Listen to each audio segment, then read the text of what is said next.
আসসালামু আলাইকুম সুপ্রিয় দর্শক মণ্ডলী। তো গত ব্লগে আপনারা দেখেছেন কিভাবে আমার সম্পত্তি থেকে আমাকে তাড়িয়ে দেওয়া হয়েছে। শুধু তাই না, আমাকে খুব খারাপভাবে মারধর করা হয়েছে।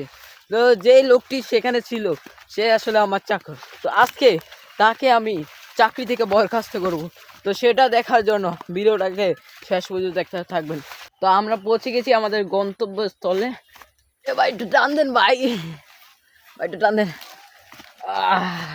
তো আপনারা দেখলেন এই ভাইটি এইমাত্র আমাকে টান দিয়ে উঠালো। সবাই এই ভাইটি চ্যানেলটিকে সাবস্ক্রাইব করার কোনো দরকার নেই, সবাই আমার চ্যানেলটিকে সাবস্ক্রাইব করবেন। সো গাইস, আমরা সেই লোকটিকে পেয়ে গেছি, যে লোকটি ওই দিনকে আমাদের ক্ষেতের দিকে তাড়িয়ে দিয়েছিল। এখন তার কাছে যাওয়া যাক, দেখি কি সে কি বলে। এই আন্নে ওই দিনকে আমার ক্ষেত্রে আমার বাইক করে দিলেন, আন্নের এত বড় সাহস।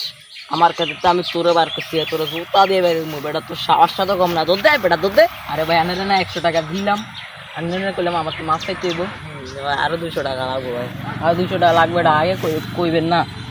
দাঁড়ান, নেন ভাই, আরো 200 টাকা নেন, মাছ চাবেন। হ্যাঁ, कट कर देना प्लीज इसे। আমার খবর করে দেন ভাই। আচ্ছা ঠিক আছে, ঠিক আছে। তো গাইস, লোকটি এইমাত্র আমার কাছ থেকে ক্ষমা চেয়েছে, তাই আমি ওনাকে ক্ষমা করে দিলাম।